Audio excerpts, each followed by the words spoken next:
గాడిద గుడ్డు. దేవుడే గనక ఉండుంటే మీ ఇద్దరిని నాకు అంటగట్టేవాడా?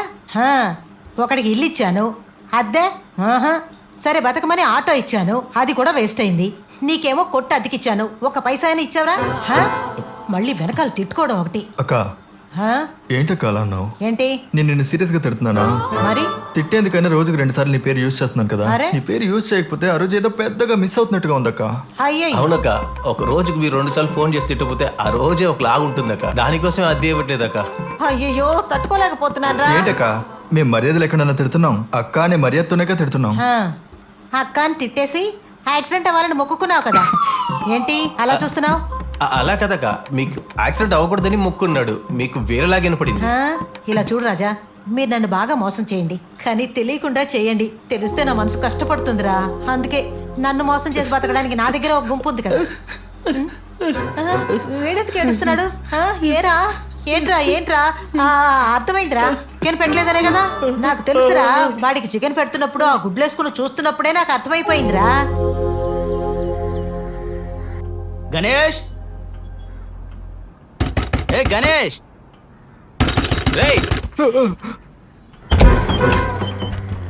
ఏంట్రా పొద్దున్నే తాగడానికి వచ్చావా? రే తాగడానికి రాలేదురా, మన్ని కొట్టడానికి వచ్చారా. లోపలికి వచ్చి మాట్లాడమని పిలవరా.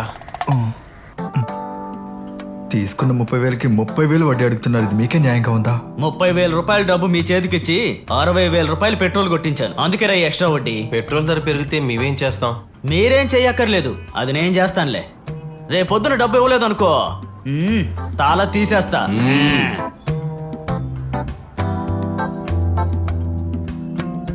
తలా తీసేస్తే మీకు ఎలా డబ్బులు వస్తాయి? ఏమన్నాడు? ఒక్కరోజు మాత్రం అలా ఉండడు, ప్రతిరోజు అలాగే ఉంటాడు. వినాయకుడు ఎందుకు అతని కోరికని నెరవేర్చలేదు? ఎందుకో తెలియాలా? వాడి తర్వాత కోరిక ఏంటో తెలుసా? ఒక కాలు వస్తుంది చూడు. కాలా?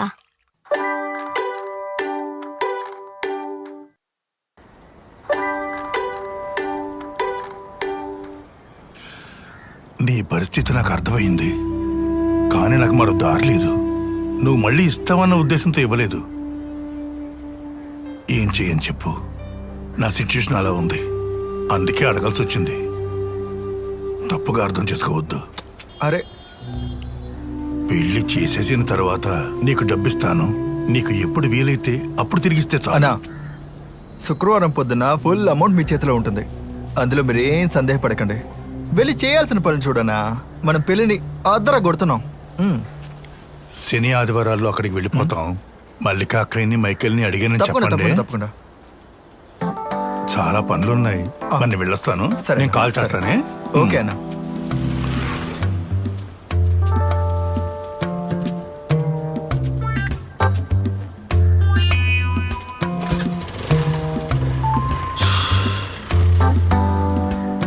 నేను వేడుకునేది ఏదైనా నీ చెవిన పడుతుందా లేదా?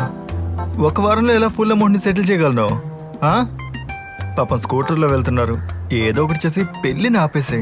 వేరే దారి లేదు, నేను డబ్బుల్ని తిరిగి ఇవ్వలేను. అర్థం చేసుకో. ఇది నీ చెవిన పడిందో లేదో.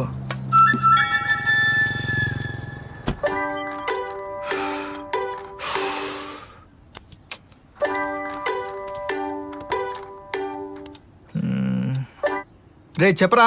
రే మావా, మర్చిపోమాకరా, ఈరోజు 10 లోపల డబ్బులు ఇచ్చేయాలి నాకు నువ్వు, లేదంటే నీకు నాకు గొడవే. చూసుకో. రే నేను ఒక 11ంటికి వేస్తానరా. రే కన్ఫర్మ్ గా పంపిస్తావు కదరా? నాన్న మీద ఒట్టురా. ఎవరు నాన్న మీద ఒట్టురా? మా నాన్న మీద ఒట్టురా. అయితే సరే పెట్టేస్తున్నాను. రే ఆగరా. అవును మమ్మా, అకౌంట్ నెంబర్ ఇవ్వలేదు నేను, డబ్బులు ఎలా పంపిస్తావు నువ్వు? అది బ్యాంక్ వెళ్ళి నేను అకౌంట్ నెంబర్ అడుగుదాం అనుకున్నాను రా. ఏమార్చొద్దు. రే ఒట్టుగా నేను ఇచ్చేస్తాను, దగ్గర పడకురా. పంపిస్తాను. సరే పంపించు. దేవుడా, వీడికి డెంగ్యూ లాంటిది ఏదైనా ఇప్పించి నాకు 4 రోజులు టైం ఇప్పించాయా?